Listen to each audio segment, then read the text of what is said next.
Have you ever looked at yourself in the mirror and felt like something inside you is asleep? Something wild, untamed, a spark that refuses to go out even on your darkest days. Maybe you're tired of living in survival mode, tired of asking for permission, tired of measuring every step out of fear of making mistakes, tired of silencing your voice just to fit into places that were never meant to be yours. But listen to me carefully. There is a version of you that doesn't need applause or explanations, a version that stands tall even when the world is falling apart, one that acts without waiting for the perfect moment, one that is not a prisoner of the past nor a slave to the future. That version is you when you decide to become uncontrollable. Being uncontrollable is not about being reckless, it's about being free. It's knowing that no one has the right to push the buttons of your peace. It's living with purpose even in silence. It's having the courage to choose what is right even when no one is watching. In this video, you won't find empty promises. You'll find a calling, a journey that will take you through 10 historical, deep, provocative and necessary lessons. Lessons for those who are ready to stop distracting themselves and start building who they truly are. Before we continue, write this in the comments. Today, I choose to become my priority, not my excuse.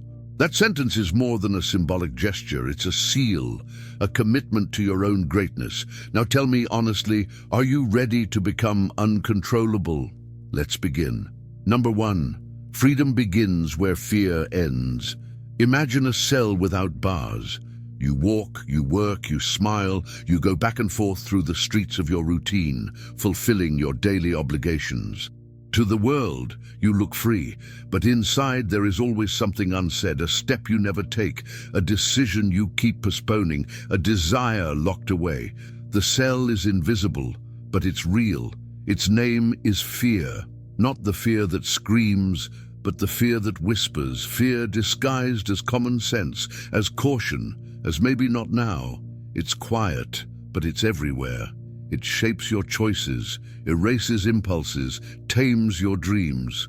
You hear it whenever you think about taking a risk and suddenly feel that knot in your stomach, when you want to speak but swallow your words, when you imagine change and, in the same second, find 1,000 reasons to do nothing. This fear doesn't need to raise its voice. It already lives inside you, holding all the keys to your movement. And the most dangerous part is that you believe it's protecting you. You think that avoiding risk makes you wise, but in reality, you're slowly disappearing, replacing life with predictability, trading freedom for routine, trading who you are for who fear allows you to be. But there comes a breaking point. A moment when the pain of staying small becomes greater than the risk of expanding. That's when transformation begins. Freedom, the thing that feels so distant, is actually an internal decision. It begins exactly where fear ends. And fear ends when you face it, when even shaking you choose to act. Because courage is not the absence of fear, courage is moving forward despite it. And the more you act, the more you realize that fear was never a monster. It was just a shadow, an illusion fed by inertia. How many experiences have you missed because of fear? How many ideas did you suffocate because you thought you weren't ready? How many times did you silence your truth to keep the peace, knowing deep down that this peace was a prison? That's what fear does. It doesn't trap you with screams, but with excuses. Now isn't the right time. I need to prepare more, maybe later. And while you wait, days pass, years pass, and what was supposed to be a pause becomes your entire story. Being uncontrollable is not about acting impulsively, it's about acting consciously. It's recognizing fear without submitting to it. It's realizing you were conditioned to obey, to please, to wait, and now you're waking up to something bigger, the responsibility of living fully. That means saying yes to what burns inside you even if no one understands. It means saying no to what weakens you even if they call you crazy. Being uncontrollable is living with integrity, making choices based on values, not approval, walking forward with conviction even without guarantees.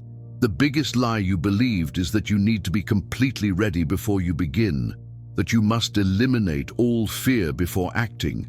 But no one ever feels fully prepared for what truly matters. Because what matters involves risk, exposure, losing control, and that's exactly why it sets you free. Real preparation happens while you move. Confidence doesn't come before action.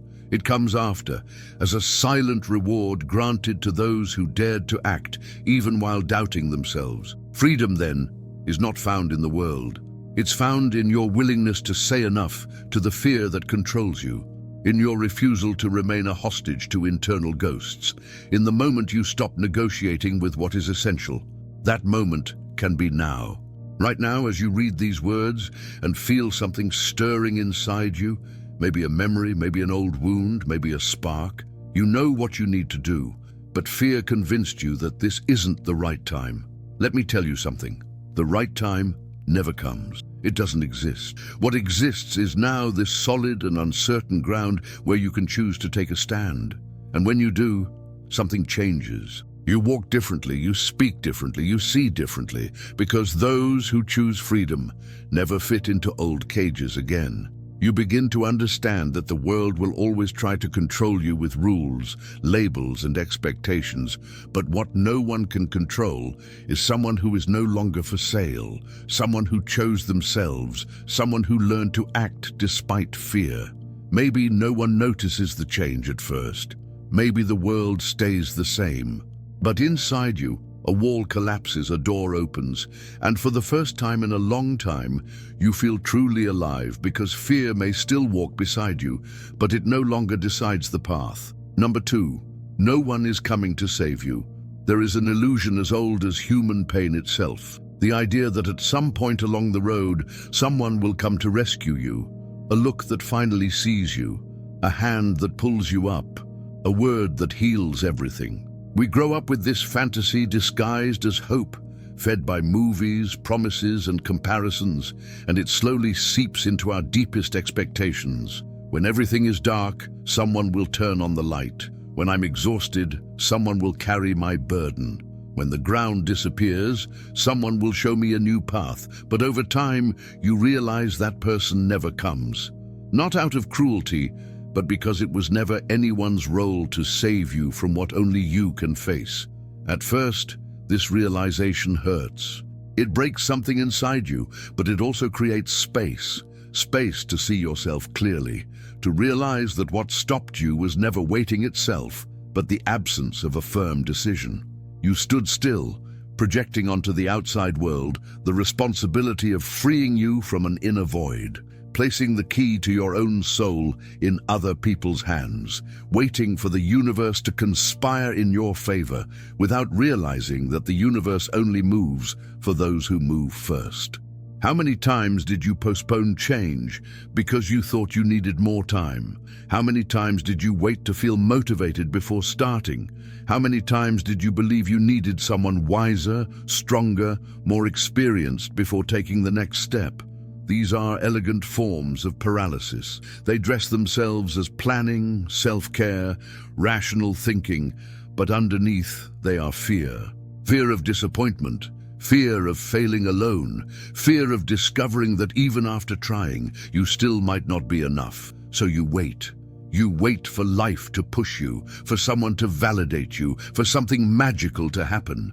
And time passes silently and mercilessly until one day you look back and realize that everything that could have been was lost in waiting. Stoicism doesn't offer sweet promises. It doesn't say everything will work out or that the world will reward you for being good. It says stand up, take responsibility for what is under your control, not as someone carrying a burden, but as someone holding a torch, because you are the only one who can pull yourself out of the dark. No one else will do it for you. And this truth, as harsh as it sounds, is the most liberating of all. Because if no one has the power to save you, then no one has the power to stop you either. The key was always in your hands. It's easier to blame your parents, the system, your ex, bad luck. Easier to say I never had the opportunity than to look in the mirror and admit I abandoned myself. Easier to wait for motivation than to build discipline. Easier to dream of a different life than to work day after day with quiet consistency to build it. But what's easiest has never been what's truest, and it has never been what transforms. You don't need more advice, you need action. You need to leave survival mode and take control of your existence. Stop reacting and start creating. It doesn't matter what was done to you up until now.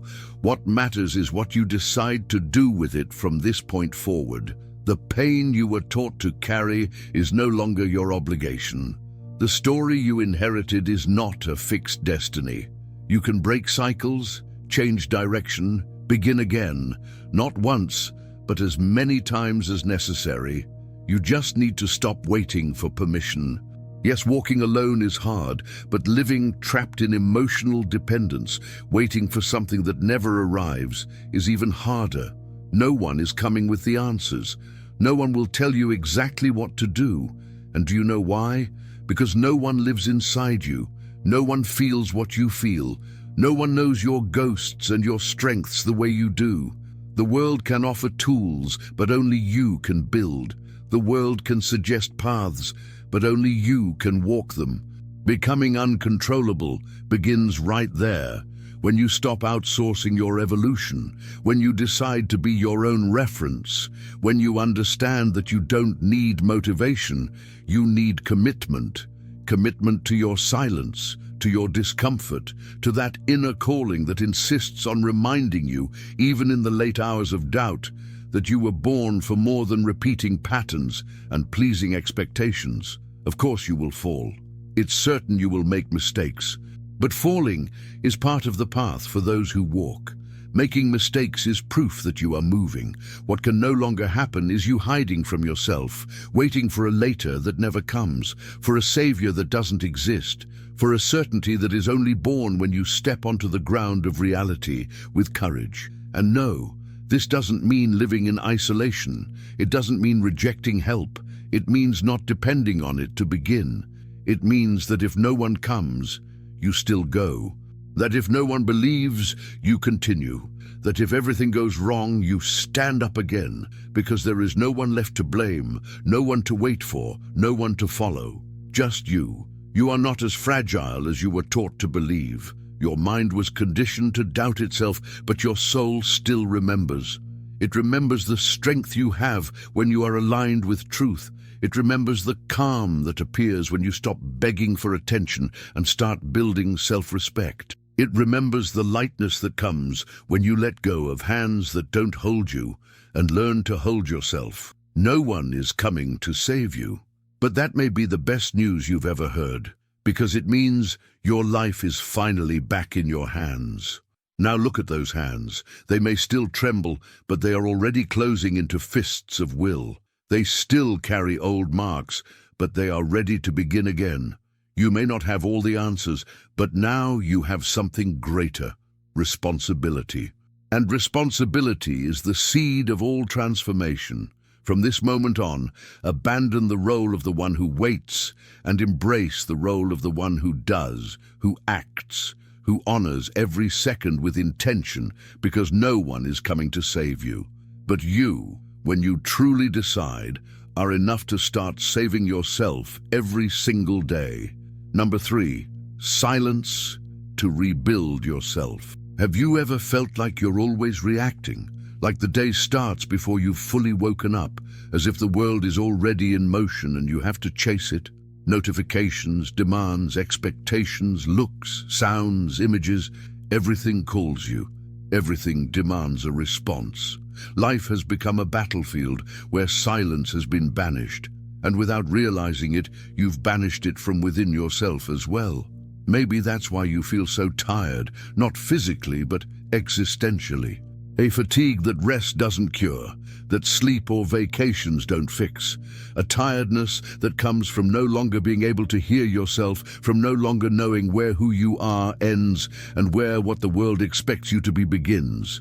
This kind of exhaustion has a deeper root. It's born from excess noise and lack of presence, and that's why today, more than ever, silence is not a luxury, it's an urgency. But the silence I'm talking about here is not the passive silence of escape or boredom. It's the active silence of reconstruction. The silence that comes when you choose to close the doors to the world and open the windows of the soul. A silence that isn't imposed by absence, but by the conscious choice to withdraw in order to listen to yourself. Because yes, there is a voice inside you that holds all the answers, but it will never shout louder than the noise around you. It only speaks when you become quiet. The problem is that we were trained to fear silence. From a young age, we learned that being quiet is strange, that silence means loneliness, weakness, or failure. And so we fill every minute with something. Music, social media, conversations, commitments. The mind never rests. It's always consuming, always comparing, always demanding. And the result is simple. There is no inner space for something true to grow. Imagine a house abandoned for years. Furniture covered in dust, damp walls, foggy mirrors. That's what your soul looks like when you live without pauses. Silence is the cleaning. It's not pleasant at first. On the contrary, when you finally stop, what comes first isn't peace, it's inner noise. Everything you avoided feeling, unresolved memories, postponed decisions, repressed emotions. But don't run. Stay, feel, clean. This discomfort is the passage, and peace comes later, not before. You don't need complicated techniques. Start before touching your phone. Sit with your spine straight, eyes closed. Breathe. Listen to your thoughts without judging them. Write whatever comes to mind, even if it feels messy. Walk without headphones. Eat without a screen. Slowly decelerate your mind, one action at a time, not to become a monk, but to remember that you are human, and in that space between one noise and another, something begins to surface. You realize you're carrying weights you could have put down long ago. Words people said to you that you still repeat without noticing. Rules that aren't yours, but still dictate your steps. Goals that seem noble, but deep down, pull you away from who you truly are. And then comes the choice. To keep living at the volume of the world, or to lower the sound to hear the truth. This silence also reveals your forgotten strengths. It reminds you of moments when you were brave, generous, whole. It reminds you of what moves you effortlessly, of what makes you lose track of time. Silence doesn't just heal you, it reorients you. It shows you with almost brutal clarity what you need to start doing now and what you need to abandon once and for all. That's where reconstruction begins, and rebuilding yourself is a silent art. No one needs to know. You don't need to announce it, justify it, or explain it. You just need to act in silence, with consistency, like water shaping stone, drop by drop without noise. Like a seed breaking the soil from within before it blooms. Being uncontrollable also means mastering your own silence, knowing when to speak and when to stay quiet, when to expose and when to preserve, because some things lose strength when over-explained. Some decisions only grow in solitude. Some truths can't survive the noise of the world, but once strengthened in silence, they become unbreakable. Maybe today you're exactly at that point. Tired of the noise, confused about your next steps, uneasy with the feeling of drifting away from yourself. If that's the case, be silent. Return to the center. Let go for a moment of the need to be efficient, productive, admired. Breathe. Let the world spin without you for a few minutes. And in that interval, remember, your life doesn't need an audience. It needs truth. And truth doesn't shout, it whispers, and only those who are silent can hear it. After a few days, you'll notice that this silence becomes a safe territory, a place where you recharge your courage, where your choices start to make sense again, where time slows down, and you feel that you are finally in the right place within yourself. And even if the world outside remains at war, inside you no longer need to hide, because those who learn to rebuild themselves in silence no longer fear collapse.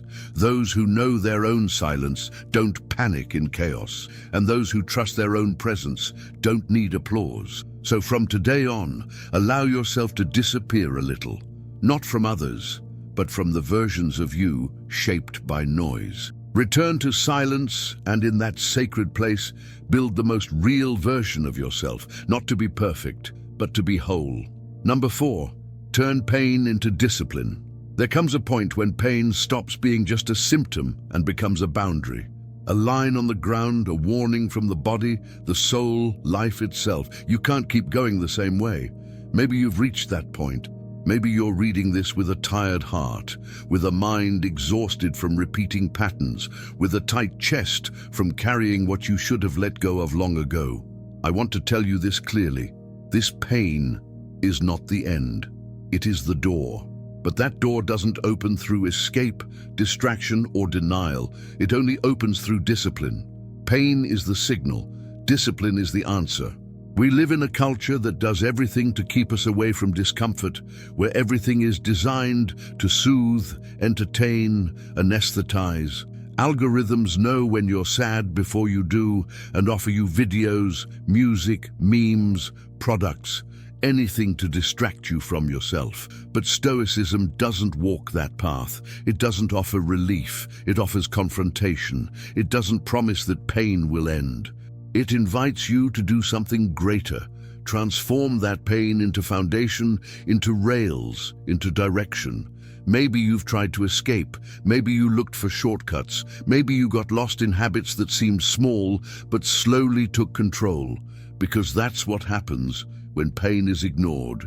It grows roots, spreads into procrastination, anger, self-sabotage, emotional dependence. And one day you wake up and realize you've become someone who revolves around their own emptiness, always moving, but never going anywhere. But what if this time you decided to stay?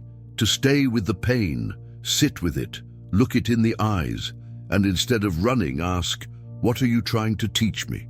Pain has its own language. It shows where you are still fragile, where you need stronger boundaries, where you are still being disloyal to yourself. And if you have the courage to listen, you'll understand that it's not there to destroy you, but to shape you.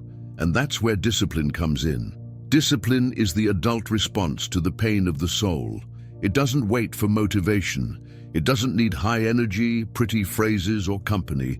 It happens in silence. It happens on the days when everything hurts and you still get up.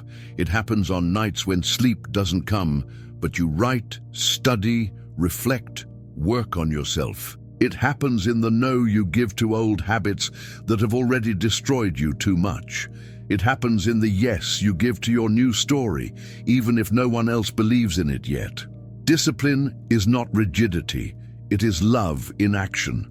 It is telling yourself, I care about myself enough to keep going, even when I don't feel like it. Soon it is understanding that you don't need to be motivated, you need to be committed, and that this commitment is not born from pleasure, but from purpose, from what you want to build, from what you want to leave behind, from who you want to become.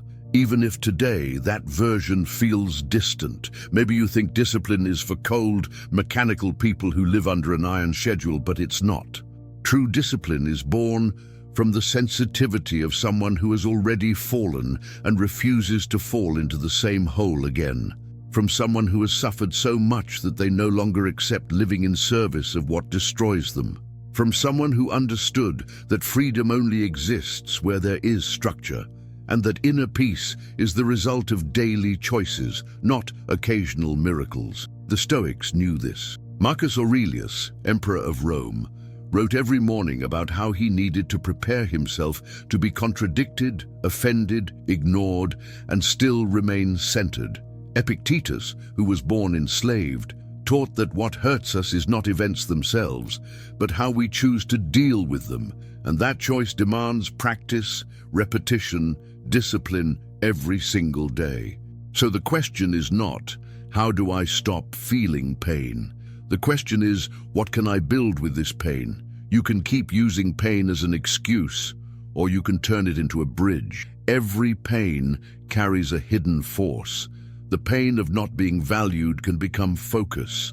The pain of rejection can become clarity. The pain of failure can become maturity. The pain of loneliness can become identity. But that only happens if you refuse to keep being a victim, if you decide to be the craftsman. And yes, that will hurt too. Discipline hurts, but it is a clean pain, a pain that comes with direction, with dignity, a pain that at the end of the day lets you rest your head on the pillow, knowing that, despite everything, you respected yourself. You did not betray yourself. You did not abandon yourself again. And do you know what comes from that? Real self-esteem. Not the kind that depends on likes, praise, or status, but the kind that is born from trusting yourself. Trusting yourself because you see yourself doing what you promised.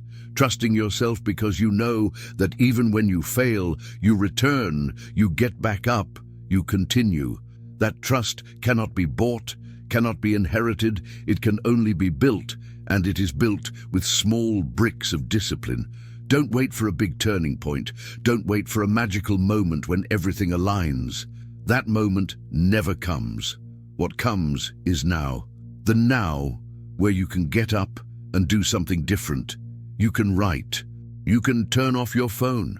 You can finish what you started. You can say no with firmness.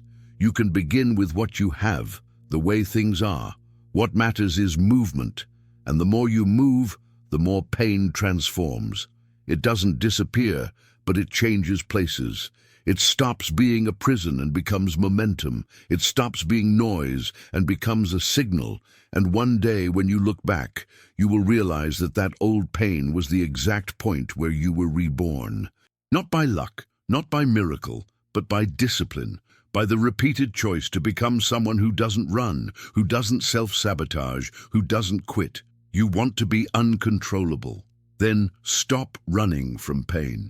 Transform it, shape it. Use it as a tool and build with it the most solid version of yourself. Number 5, control is an internal place. You can lose everything, your job, your plans, your relationships, your direction.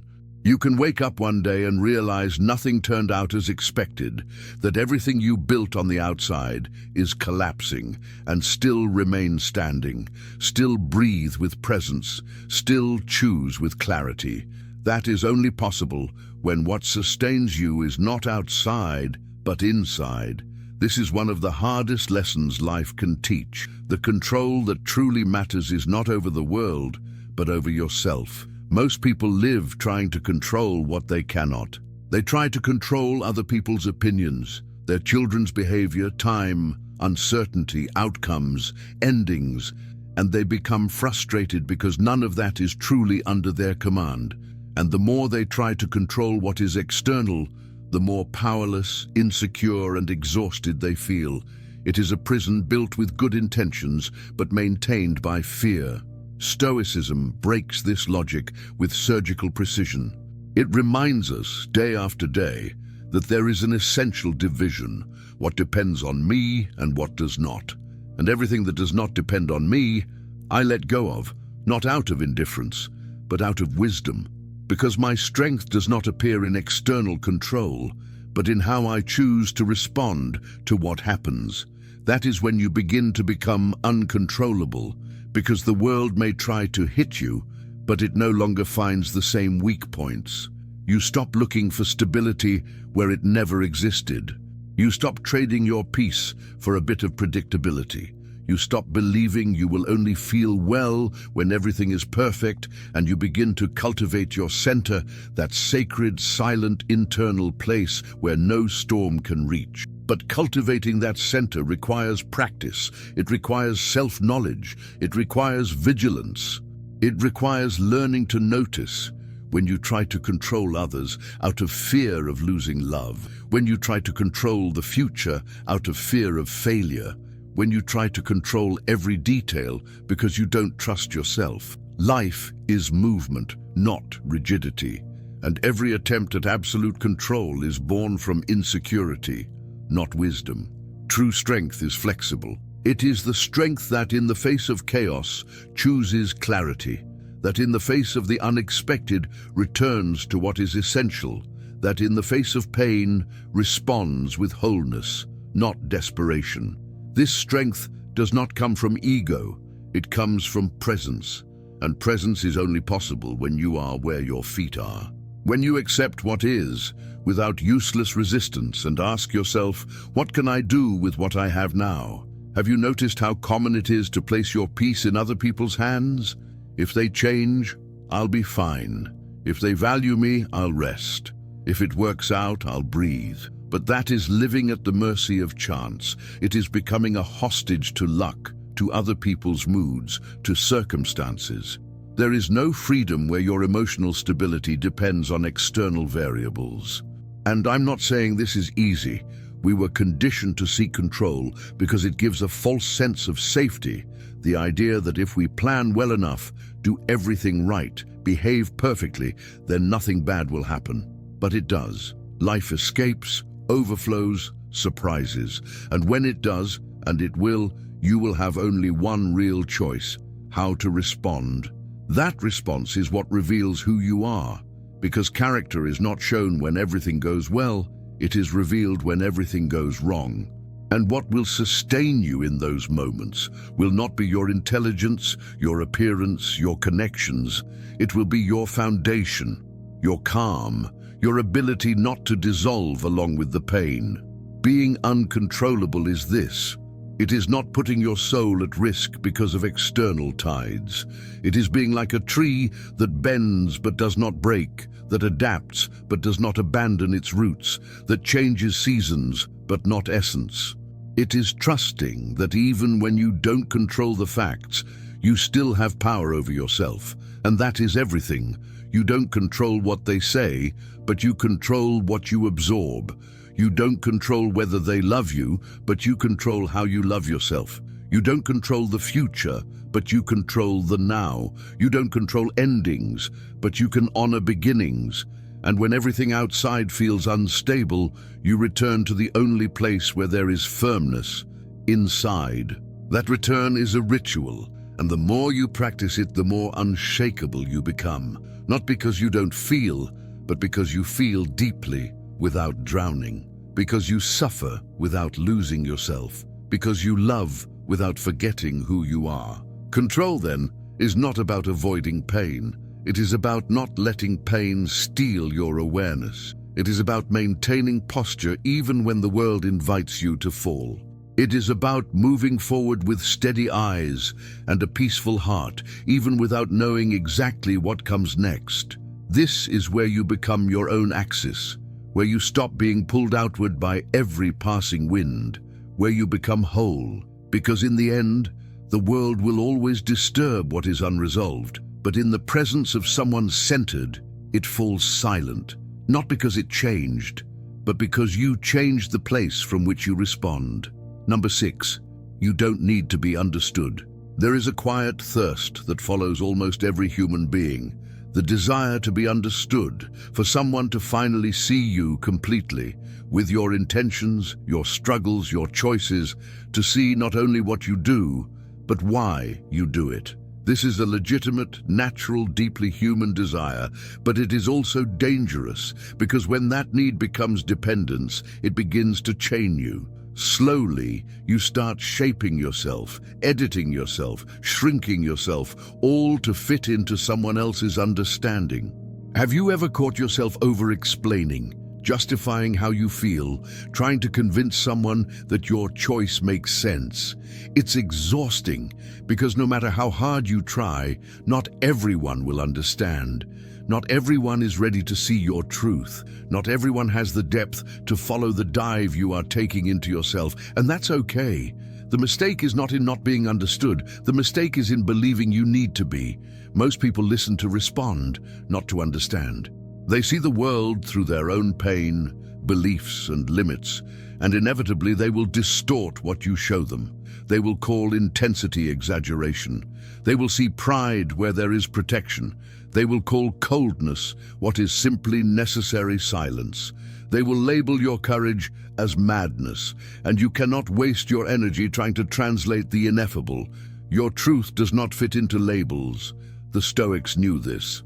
They spoke about living according to nature, not external nature, but your own, about aligning with what is essential and not getting distracted by what is temporary. And other people's approval is always temporary. It changes with mood, time, interest. You will never control how you are interpreted, but you will always control your integrity, and that is enough. Being uncontrollable is, among other things, having the courage to keep going without an audience, to keep your pace without applause, to sustain your choices even when they bring silence, distance, and criticism. Because what guides you now is no longer acceptance, it is coherence. And coherence is a lighthouse that shines inward. You feel steady not because everyone agrees with you, but because deep down you know you are being loyal to yourself. Of course it hurts. It hurts when someone you love doesn't understand your transformation. It hurts when you open up and receive irony or indifference in return. It hurts when, at the moment you most need to be embraced, what you receive is judgment. But this pain also teaches. It shows you who is ready to walk beside you and who was only comfortable with the version of you that no longer exists. And you will have to let go, not with resentment, but with maturity, because no one is obligated to understand you, and you are not obligated to stop because of that. You are not here to be consensus, you are here to be truthful. And truth often disturbs because it breaks patterns, challenges expectations, and shatters the narratives people built about you.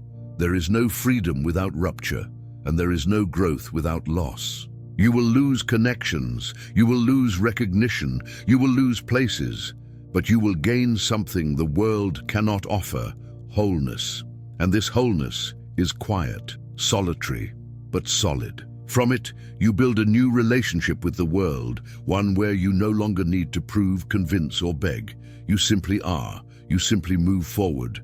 You live with depth, presence, and courage. And for those who live the same way, that is understanding enough. There comes a moment when you stop explaining your decisions, stop justifying your absences, stop apologizing for not being what others expected, and begin to honor the space you occupy. You begin to trust that those who need to understand will understand in the right time. If it is meant to be, it will be. If not, let it go, because you will no longer interrupt your process to carry those who do not want to walk with you. This liberation does not happen all at once. It happens in layers. Each time you say what you feel without fear, each time you choose silence over excess, each time you act with truth, even knowing you will be judged. Slowly, the need to be understood dissolves, and in its place, something stronger is born: the pleasure of being honest with yourself. Being uncontrollable is accepting the risk of being misunderstood. It is living lightly, even under criticism. It is loving without begging for reciprocity. It is being generous without expecting gratitude. It is doing what is right even when no one is watching, because the most important gaze is your own. And if you look at yourself with respect, truth, and integrity, nothing else needs to be explained. Number 7, your anger is also sacred. Anger has a bad reputation. It is called ugly, unnecessary, explosive. They say it ruins things, pushes people away, reveals the worst in us. We grow up hearing that anger is shameful, that it's better to smile, that strong people swallow what they feel. So you swallowed it. You swallowed resentments, injustices, veiled criticism, small betrayals, deep emotional wounds. You swallowed them because you wanted peace, because you wanted to belong, because you thought being good meant being quiet. But it doesn't. Repressed anger turns into a lump in the throat, tension in the jaw, insomnia at 3 in the morning, explosions in traffic, tears without explanation, resentment. This emotional rust corrodes from the inside because anger does not disappear. It waits. It waits for a way out, and if you don't give it a conscious channel, it will find one. And when it leaks, it hurts. Sometimes you, sometimes those you love, sometimes both. But what if anger is not the enemy? What if instead of being a flaw to fix, it is a cry from the soul asking for change, a siren that sounds when you cross your own boundaries in silence for too long? Stoicism does not teach us to eliminate emotions. That is a common misunderstanding. What it teaches is inner mastery, active awareness. It is not about erasing what you feel, but about learning to feel without losing yourself. Anger, when acknowledged and directed, can become one of your greatest allies. No one feels anger toward what is irrelevant. You feel anger toward what matters, toward an injustice that violates your sense of worth, toward a word that cuts your integrity, toward a situation where your dignity was ignored. Anger reminds you of that. It reminds you that you have value, that you deserve respect, that there is something in you that refuses to be erased. The problem was never feeling anger. The problem is what you do with it. Some scream, others somatize, some turn to stone, others turn into blades. But there is another path, transformation. A path where anger becomes direction, energy, focus, clarity. Anger is raw energy, and like all energy, it can be channeled, shaped, turned into precise action instead of blind reaction. Maybe you are angry right now. Angry at the time you wasted. Angry at the words you never said. Angry at the times you stayed quiet to avoid displeasing others. Angry at how you let others decide for you. Angry at your own passivity disguised as patience. All of that is legitimate. Your anger is legitimate. It just cannot be wasted. It is sacred not because it makes you aggressive, but because it calls you back to yourself. It points exactly to where your soul hurts. And where there is pain, there is a hidden request for transformation. If you ignore that request, it will repeat. In new relationships, new jobs, new promises, everything will look different, but the cycle will be the same. You swallowing what needed to be said, you accepting what needed to be refused, you smiling when you needed to set a boundary. But what if this time you listened honestly, without fear, without judgment? Anger is like a wild river. If you block it, it overflows. If you release it without direction, it destroys. But if you channel it, it moves mills, generates power, creates force. That is exactly what your anger can become, a generator of personal power. You can use it to set clear boundaries without shouting, to say no firmly, without guilt, to leave environments that make you sick, even when they are disguised as affection, to step out of the role of victim and into the space of creation, to stop saying everything is fine when it clearly is not. Your anger is the part of you that refuses to keep colluding with your own devaluation. But be careful. Transforming anger is not justifying violence. It is not feeding the ego. It is choosing awareness. It is learning to breathe before reacting, to step away before exploding, to write instead of attack, to move with strategy instead of impulse. Transformed anger is not revenge. It is movement.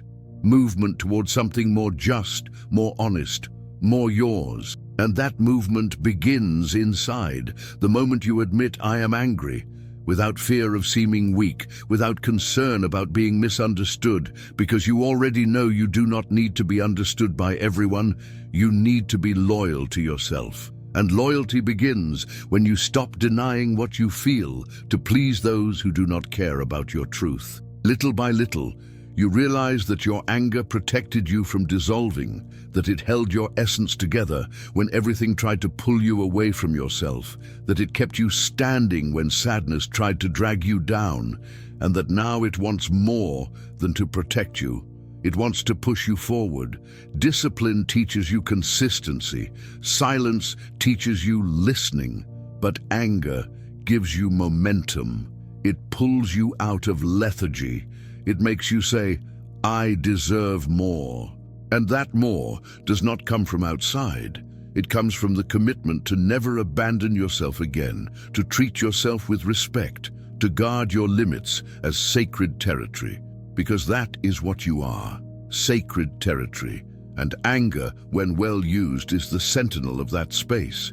You do not need to fear it. You need to welcome it, learn its language, its origin, its destination.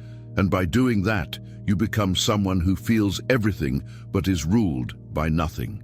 Someone who can burn inside and still walk with steady feet. Someone who understands that even fire can warm instead of destroy if you know how to use it.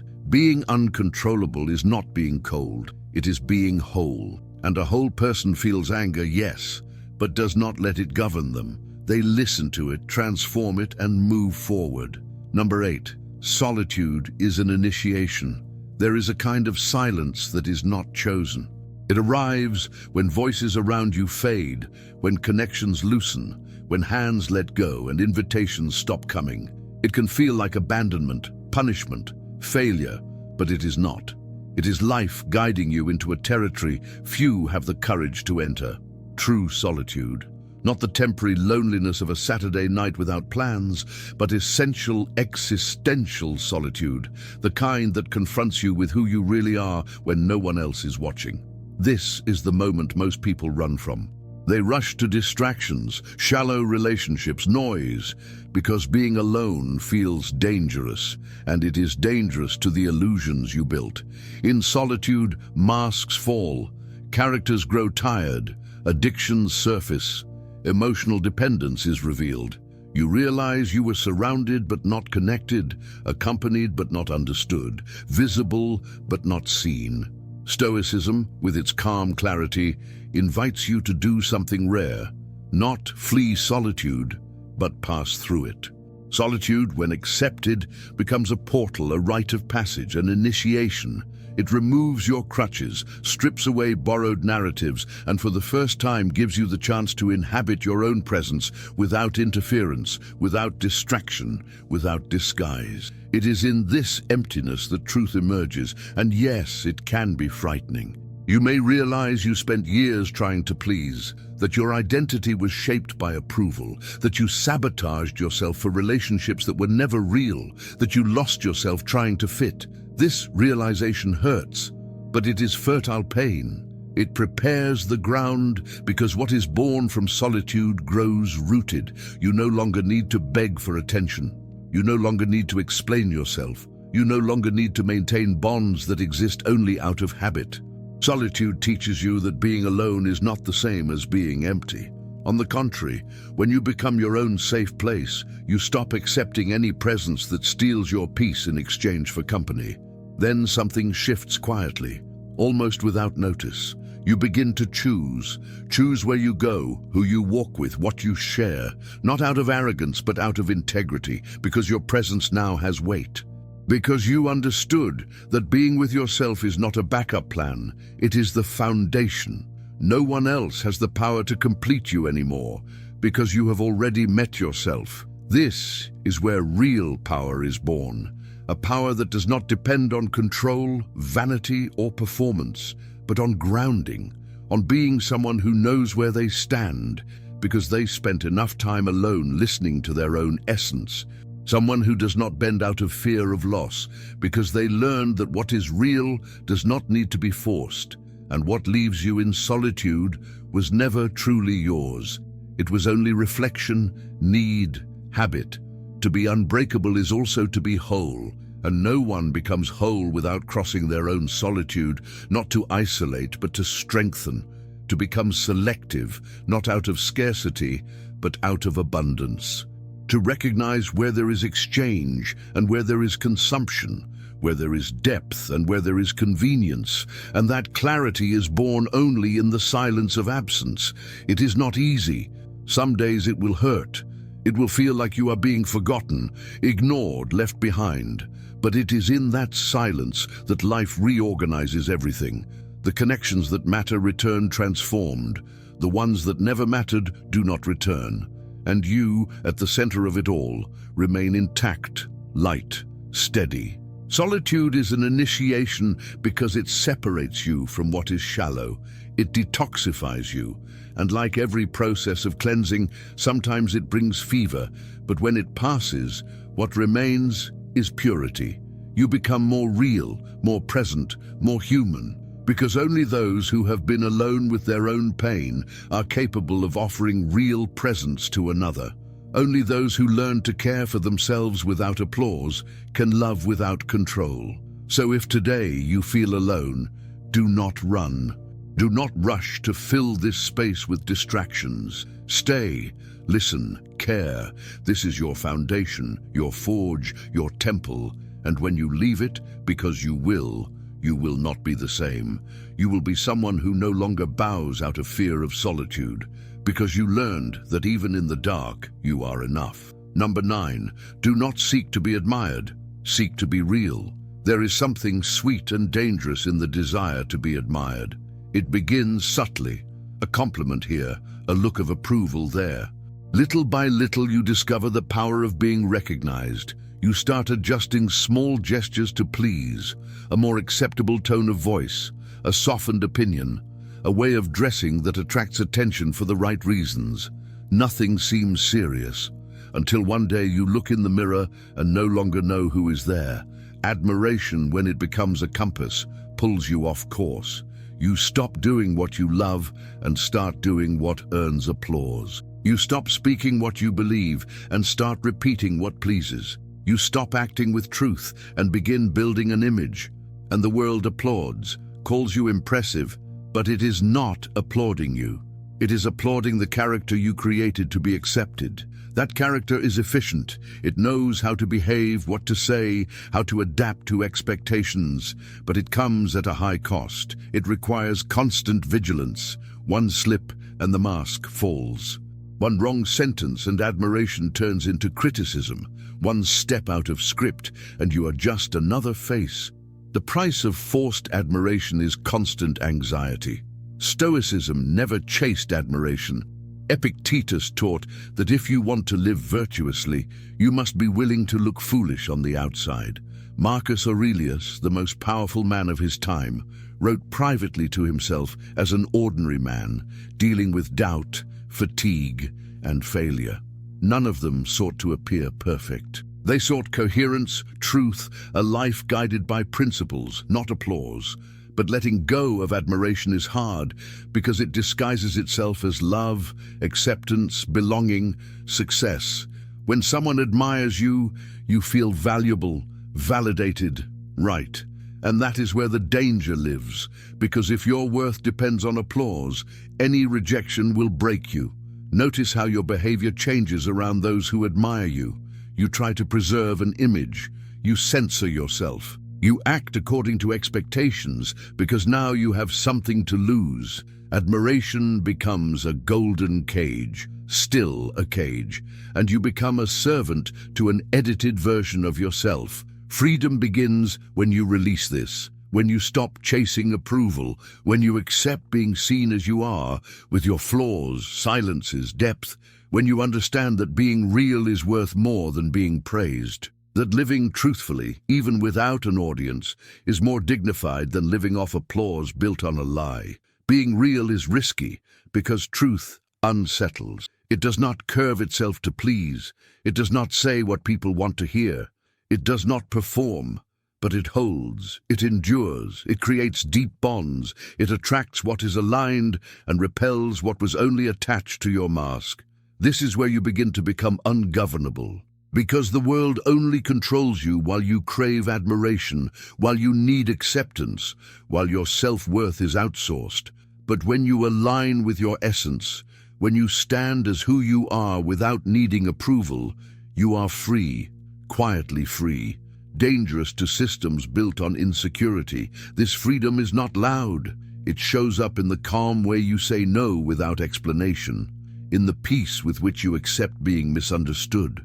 In the ease of declining invitations that pull you away from yourself. You walk slower, you speak less, you filter more, because you no longer need to prove anything, you simply are. And that is enough. You will lose things, compliments, followers, spaces that only welcomed you while you were pretending. But what you gain has no price: integrity, autonomy, lightness, consistency. True self-worth is not inflated by applause. It is built in solitude, in moments where you do the right thing unseen, in days where you continue without encouragement, in choices you honor even when they are hard. Admiration is temporary. Trends shift, values change. What charms today irritates tomorrow. But being real is permanent. Only what is real endures. Only what is real survives loss, change, criticism. Everything else, no matter how bright, dissolves with time. You do not need to be loved by everyone, or accepted, or celebrated. You need to be loyal to yourself. You need to sleep with a clear conscience. You need to know you did not betray your truth to fit anywhere.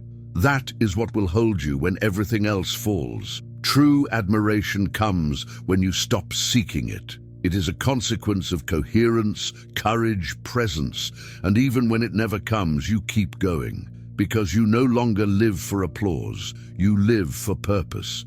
Being real is the greatest act of rebellion in a culture of appearances. And the first step is asking yourself every day, today, was I truthful or was I agreeable? The answer reveals where your freedom lives. Number 10. What you master in silence cannot be taken from you. Have you noticed how the world demands exposure? It wants everything visible, what you are doing, feeling, thinking, building, planning, as if life only matters when it becomes content, as if growth is only real when it is seen, as if truth needs applause to exist. But what is real does not need to be announced. It does not need to be proven. It certainly does not need to be applauded. What is real grows quietly. It strengthens in the shadows. It roots itself away from the eyes. Because what is born in the dark does not depend on external light. It depends on inner strength, and that strength is the one thing no one can take from you. The Stoics understood this. Many lived under public scrutiny and power, yet cultivated a deep inner life, invisible, discreet. Marcus Aurelius wrote for himself, not for others. Epictetus said the wise person does not display virtue, he lives it. Seneca taught that the more authentic someone is, the less they need to show. This is the difference between image and essence. Image needs a stage, essence needs silence. You can conquer the world and still be a prisoner of opinion. You can have money, followers, influence, and remain fragile. Because if what supports you comes from outside, the moment the world turns away, you collapse. But if what sustains you was built quietly, inside, through solitary effort, you become unshakable. To master something in silence is an act of reverence. It is waking up early to train, study, write, without telling anyone. It is overcoming crises, breaking addictions, rebuilding bonds without displaying scars. It is choosing silence over provocation because peace matters more than being right. It is resisting the urge to prove and instead continuing to cultivate your center. What you master in silence becomes structure. It does not need defense or explanation. It shows in your eyes, your posture, your choices. It speaks without sound. People feel it but cannot explain it, because what is solid does not shout, it remains. Life will test you with unfair criticism, sudden losses, closed doors, invitations to lose yourself. And in those moments, what will hold you is not what others think, but what you know about yourself. You will remember the nights no one saw you, but you kept going. The days everything hurt, but you chose to continue.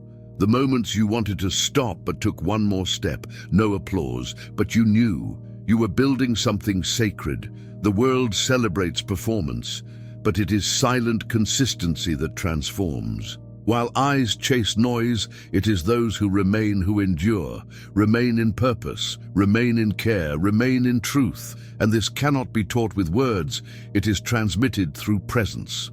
You may be in your process right now, you may be halfway there, you may not yet have anything to show, but if you are acting with truth, with discipline, with intention, then you are already winning, even if no one sees it. Because what you build on the inside creates a foundation that no one can steal. Not time, not mistakes, not envy, not chance. That is why you do not need to tell everything. You do not need to justify your plans. You do not need to defend your choices. If you are going to speak, let it be after it is done, after it has taken root, after it has already become part of who you are. Before that, protect it. Protect the process.